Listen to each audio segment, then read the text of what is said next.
Hello, welcome to my channel. So here I have a controller that came paired with a 2008 Outboard. If you've ever tried to use this on a pre-96 engine, you'll quickly realize that there is a problem.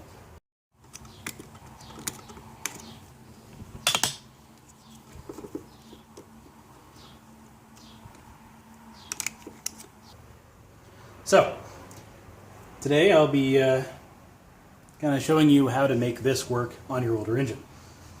Now, Lanyard sells a harness that will plug into these connectors into, well, basically a harness like this with these connector ends on it, so you can, and good to go. I don't have one of those. They're kind of expensive. They're right about $100. You can get them a little bit cheaper, sometimes a little bit more, but that's about the average going price. I'll put a link to that in the description. But if you don't want to buy one like me, you can get all the little connector bodies and terminal ends and kind of make up your own. So that's what I'll be doing. So yeah, let's dig in. So before I begin, let me get you the controller that's supposed to be here, which is this guy. So this is a common controller that you see all the time. They come in different colors. Okay, they come in two colors, black or white. But that's pretty much the controller that you should be using. This controller has a power trim and tilt coming off here. This little back plug here is used with this harness, which plugs in the back there and gives you your tack signal. That's pretty much all that does. So there's some features that this has that the newer one does not. Let's go through that. So when you turn this controller on, you hear a beep. And what that does is it lets you know your warning horn is working. In the newer controller, you don't have that. I think at this point in time, Lanyard figured out what a gauge is and used a gauge instead of the warning horn. Warning horn's fine in my opinion, so we'll add a warning horn to this one as well. But didn't come with it stock. This one also has another neat feature to it. On our older controller, our safety lanyard simply clips in right there. This isn't the lanyard for this controller, so it won't go on, but basically it clips there. This attaches to you or your life jacket, so if you get thrown from the boat, it kills the motor. The problem with this, let's say you get thrown out of the boat and you lose or break this lanyard, your engine no longer runs. So if you were thrown pretty far and there's somebody else in the boat, they can't come save you because your engine won't start. So this controller, its safety lanyard goes in the back of the key, just like so. So when your key's on, and you get thrown from the boat, it turns the key off, pops it out, engine dies. But this isn't required for this to actually run. So anybody still in the boat can come save you. Or if you lose and break this, you can still return back to home. So that's kind of neat.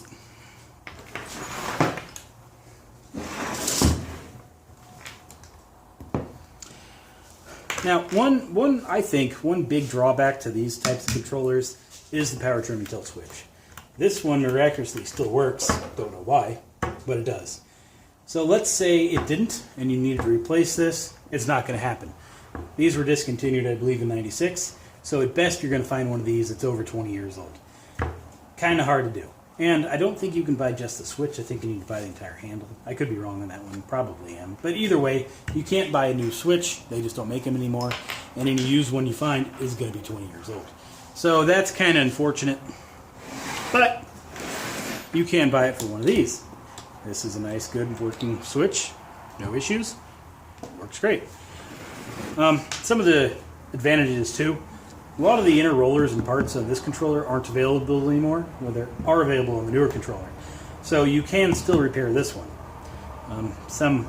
One other problem though, the ignition switch for this controller is like $22. This one's like $70. So it is a little more expensive, but parts are still out there for them. They are for this too, but a lot more plentiful for this. So to hook up this controller, you plug this in.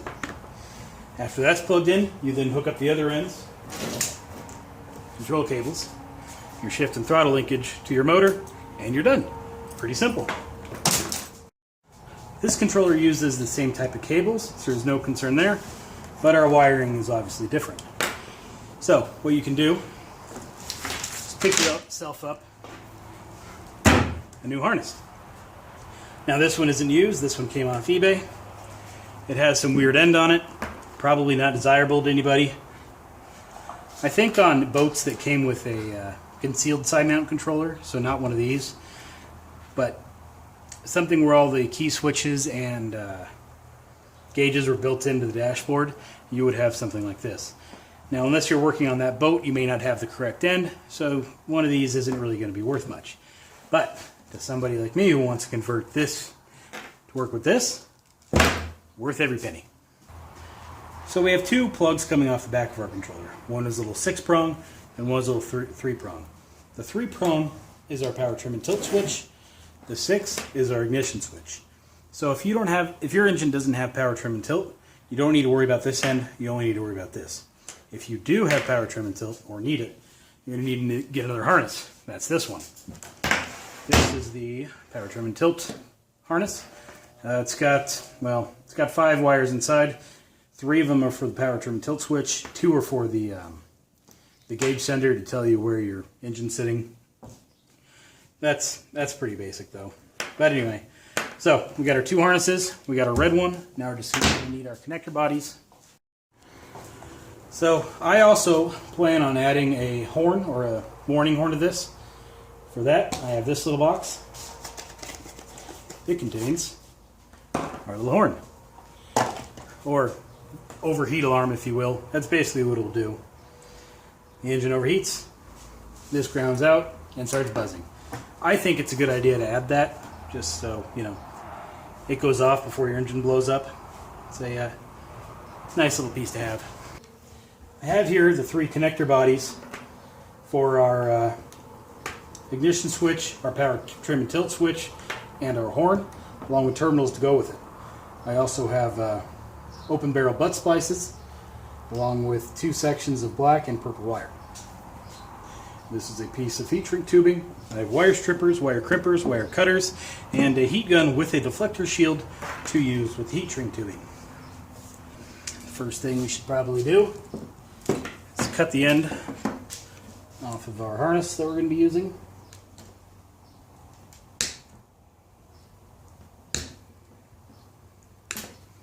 Throw that away. And now we got a bundle of wires. So, you don't really need to know which wires do what, as long as they go to the right spot. But let's go ahead and break it down for you. So the tan wire, that's going to connect to our horn. So the cylinder head has a little sender in it. When it gets too hot, it grounds out, grounding this wire, connecting our horn together, buzzing our horn. So that's our tan wire. Think of it as your gauge sender. Our purple is battery positive with key on, which means power goes into this harness, you turn key on, power then comes back out through the purple wire. Our red with blue or purple stripe is our fused positive wire. So if the fuse in the engine is bad, you won't have any power going to this. Tan is your tack signal, tachometer. Ground is your black. Purple with white stripe, that's your choke or primer solenoid. The yellow with red stripe, which is my favorite, is your starter circuit. So this wire runs to your starter solenoid. And black with yellow stripe is your kill circuit. So when you have your key off, it connects ground with the kill circuit, like so, killing the engine. You don't need to know what those are, but it's kind of handy. Like I said, all you really need to do is make sure all the colors go to the same spot. So on our horn here, we have a purple and a tan. We have a purple, we have a tan. Pretty easy. But we also have a purple going in our key switch. That is this one that I can grab right there. So we need a purple to go into here and into here. Now, if you're adding a tack, our tack harness also has a purple, a black, and a gray. Gray is the tack signal, you obviously need that. Purple is, switched positive or battery positive with key on and ground. So that's why I have our extra ground and our extra purple wire. So it doesn't really matter how you start. my plan to start is to make sure that these are all going to be nice and flush. I don't want a bunch of weird crumples like that, which I'll probably have anyway, but I want to avoid it if I can. So I'm going to stretch these all out, give one nice clean cut on the end.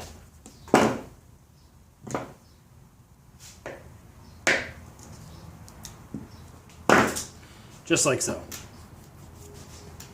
So I'm going to deal with the wires that don't go anywhere else, which is our start, our primer, our stop, our positive, and those are it. So those are ready to crimp terminals onto. Here are our terminals. These are the female side. They'll plug right into that. These come in two different forms. These are open barrel, I suppose you can call them, but they also come in solid contacts. I have an open barrel crimper, so that's what I'll be using, but they're available in two different options. You're going to be stripping 1/8 of an inch off or so wire. Put it in your terminal, make sure it's going. I can go a little bit more on that one, so I will be, just make sure it all gets in there. Your crimpers usually have more than one crimp cavity. For the particular crimper I'm using the middle cavity on the small side. So you have the big side and the small side. I'm using the middle small one. So you put your wire in and you crimp it. Now you have the bigger side. I'll be using the, actually I'll use the big small one for the other wing here. That crimps the insulation down. And that is one done. Now we just got a whole lot more to do.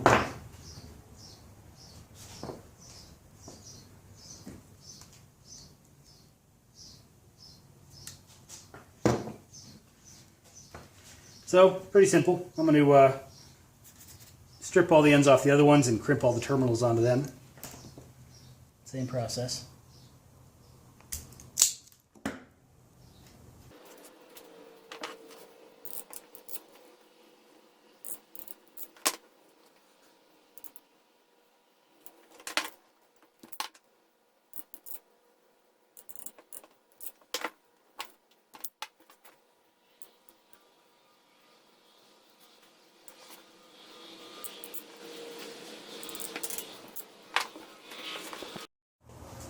Okay, with all of those crimped, we can now move on to our little more challenging side of it, which is pretty much the purple in the ground. So we need to attach 2 purple wires and 1 ground wire. 2 purple wires, 1 for our horn, 1 for our tachometer, 1 ground we need to add for our tachometer only. Our warning horn doesn't use that. So let's find my razor blade, which I forgot to grab. So the purple wire, it's going to be a little different. There's all kinds of different ways you could do this. You could cut it, strip these, mash them all back together. But my plan is going to be a little different. I call this the expert mode. So I'm going to trim down some of the insulation and strip it off in the middle of the wire. So use a razor blade for that.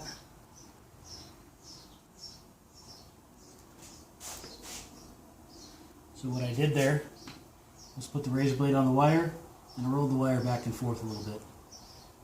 That allows me to then strip off the insulation without having to cut. Now I did nick a little bit there, the copper I mean, but not really a big deal. I'll strip my wires to about the same size.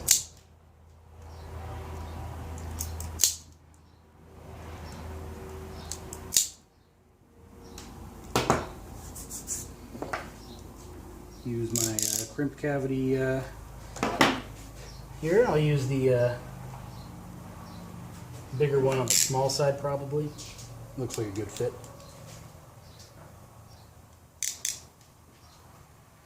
And then just going to put in my 2 wires.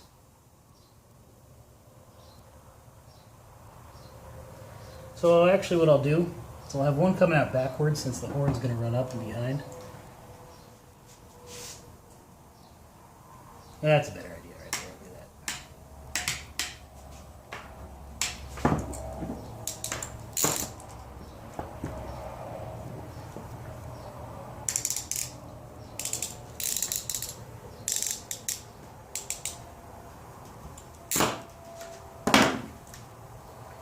And that is how I'm going to splice off my purple wire. I only need one black, but the process is the same. Now I don't want one big lump there, so I'm not going to do the next splice in the same spot. I'm going to go forward a little bit and do it right there. A little close, but won't be too close to the plug body where I can't get anything in there.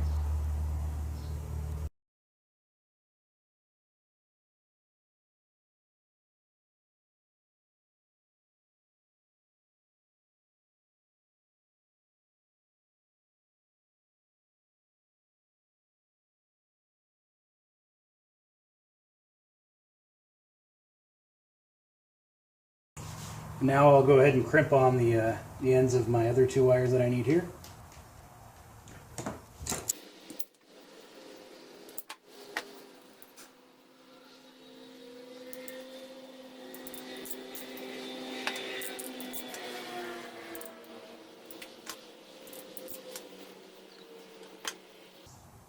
Well, should have 6 now. 1, 2, 3, 4, 5, 6. So that's it for our ignition. So now we just need to run some heat shrink over these wires, heat them down, and we'll be good to go.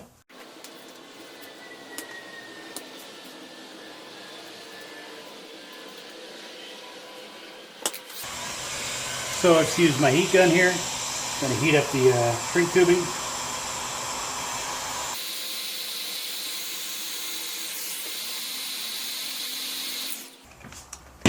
That's all I really need to do for that. Now, you may ask, should I solder the ends of these terminals? Make sure it stays on. The answer, probably not. If you crimped it properly, you don't need to. Secondly, the junk wire that was originally used inside of these harnesses cannot handle the heat of the soldering iron, and you're just going to start melting insulation off. So it may not be a good idea, but I suppose you could. So I'm going to insert the wires now, which is pretty easy to do. You just kind of compare them. Now, the black wire is going to be a little bit different on our newer plug because it's a black with a white stripe, but it doesn't change anything. That is still our ground.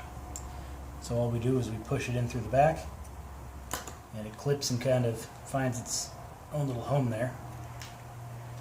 So our next one is going to be our yellow.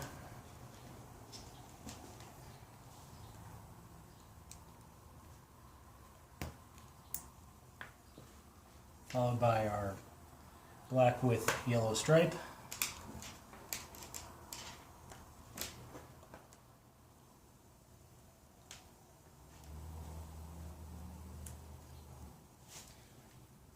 Below our black with white stripe is going to be our solid purple.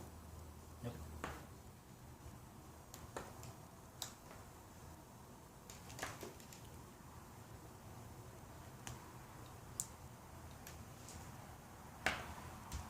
The middle bottom is going to be our red with blue or purple stripe,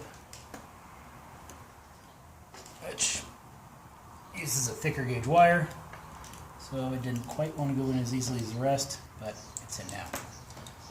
Finally, we have our purple with white stripe, which is our choke and or primer. It'll slide in.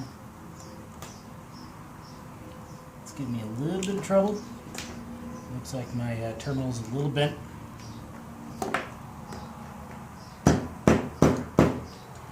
And that's how to remedy that one.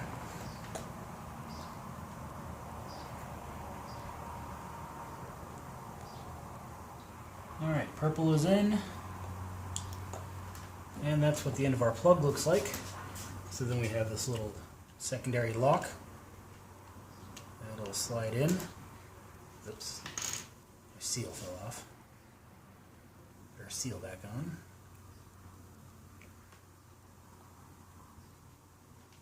And our wedge lock, as they call it.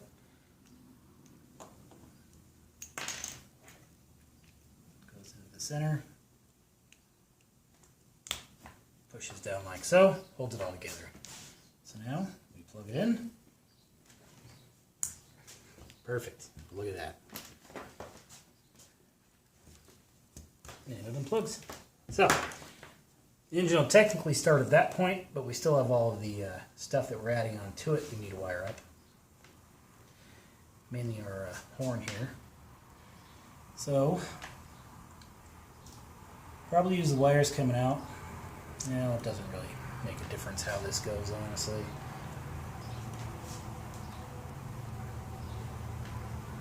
I'll use the back one here for the horn, but looking at it now, probably should have just had it come out this front too, but whatever, it'll work.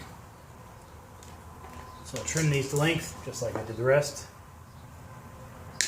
Then I will strip them down, crimp on our terminal ends.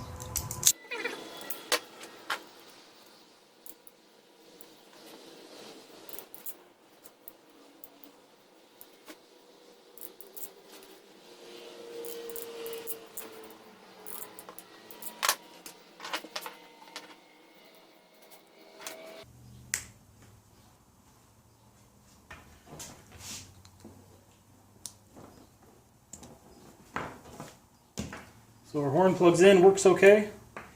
That leads us with our extra 3 little wires here. Gonna trim and make those the same size, just like so.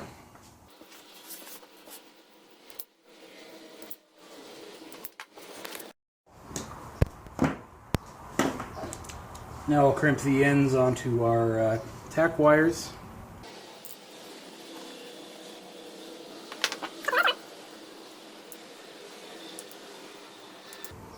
Now also, this plug, this gray one here, I just picked that up for this. I figured as long as I was using these kind of connectors, might as well make it all match. So that's all I'm doing. It's not factory, it won't work on anything else. I didn't, make it work for it, but I think it'll make it look a little better, I think.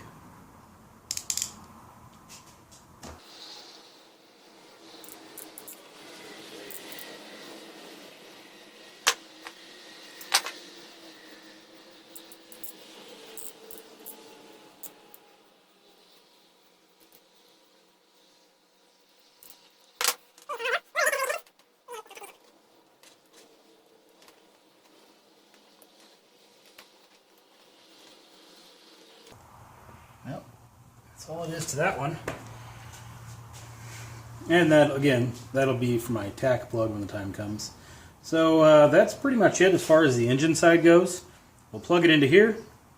That'll give us our key. We'll plug it into here. And that'll give us our horn. And this is obviously our tack, as I've mentioned 4 times already. But yeah, that's pretty much all there is to it.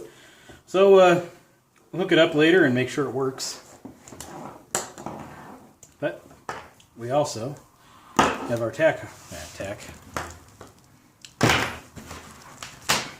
our power trim and tilt harness. This was cut down to here, so I'll probably just cut all the wires off, trim it down with the old razor blade just as I did the rest, and then crimp our new end on. Now again, stripping the wire by just kind of putting the razor blade on it and rolling the wire along.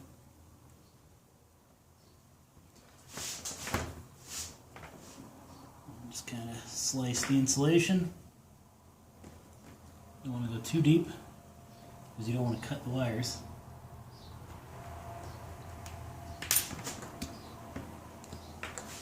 And then usually you can twist it off. It's opened up in the middle, just not in the end. There we go.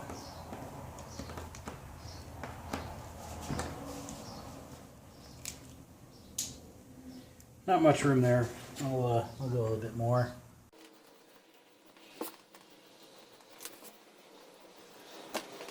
Now when I ordered all these parts, I ordered only a plug for my tack and an extra plug for this. What I forgot about was the sender for the power trim and tilt gauge, so we'll need that. But this is a good start. That'll give me enough wires to work on it. I'll trim these down just a little bit. And I'll strip these and put a new plug on the end as well.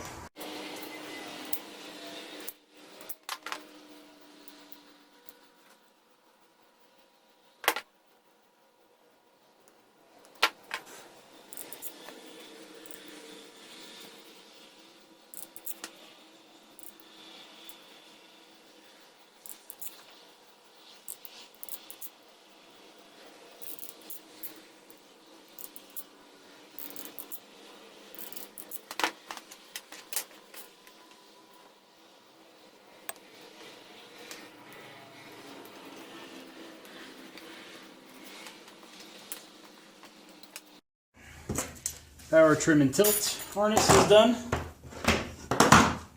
And as is this, which is the important one. So let's go plug it into a motor and see what happens. Alright. Red plug, pretty obvious where that goes.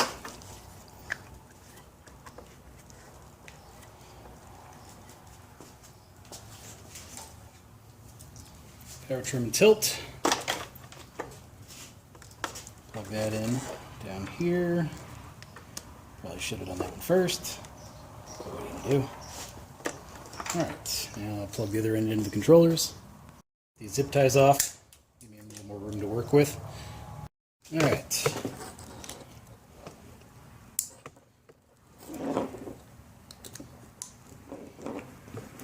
Then our power trim and tilt goes here. Ooh.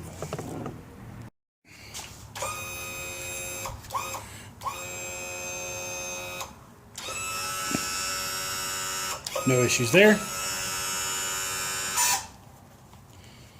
Just turn the key. Did I plug in the horn? Yep. Alright, start. That works. Hear the clicking, that's for the primer.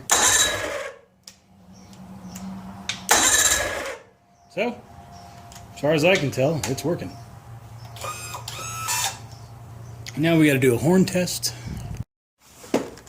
So we don't have the turnkey on beep sound.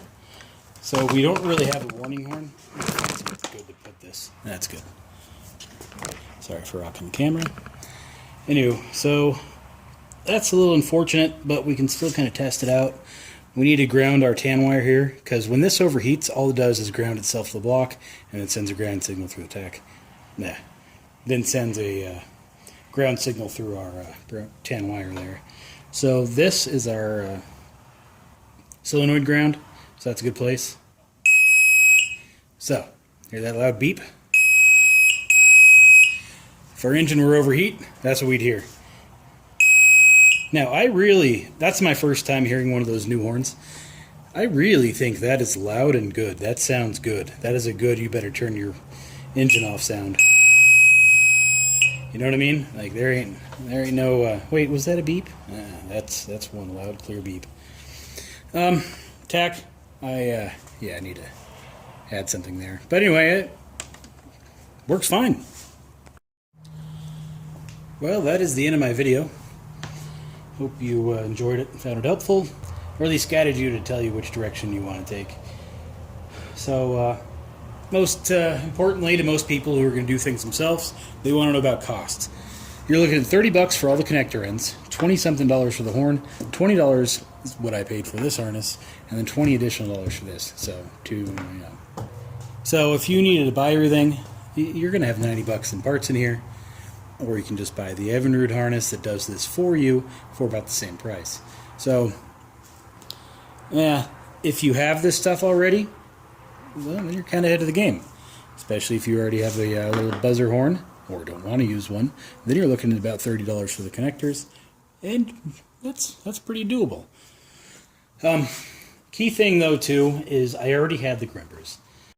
So the crimpers I used are about $160 new. You can buy a similar version, non-ratcheting, for about $30. So if you were going to do it and needed those tools, might want to consider just buying the $30 version. You don't need the ratcheting. It'll do the same job. It's just those happen to be ratcheting versions. The theory behind ratcheting is when you've completed the crimp cycle, it releases. So it takes kind of the guesswork out of, am I done? The argument I have with that is when they reach a certain point, they don't go anymore. You know you're done. You know? So it's not like, oh, am I done? No. Now you're done. You know what I mean? So, you don't need ratcheting. But anyway, if you have any questions on this, let me know. I'll put links to the Lanyard harness and these parts you may need if you want to do it yourself. But I do think this is a nicer looking controller, sleeker, smoother. Now, not smoother because it's better, smoother because it's newer. You know, the plastic parts inside of here aren't 30-ish years old, so it's got that going for it. But I don't know, I really like the design. I like the BRP logo. You don't really see OMC on anything anymore, ever, because they ain't around. You start to see BRP. So people know what BRP is. BRP makes quads, they make jet skis, they make those three-wheel motorcycle looking things. BRP is everywhere. It's a lot more popular. Anybody looks at that and, ooh, BRP. A lot of these youngsters out there, what's an Evinrude? What's OMC? So, it's got that going for it. Not that that matters, who really cares? It's one simple little sticker, but still pretty neat. Well, that's the end of my video and rambling. So, yeah, hope you enjoyed this. Let me know your thoughts, and see you next time.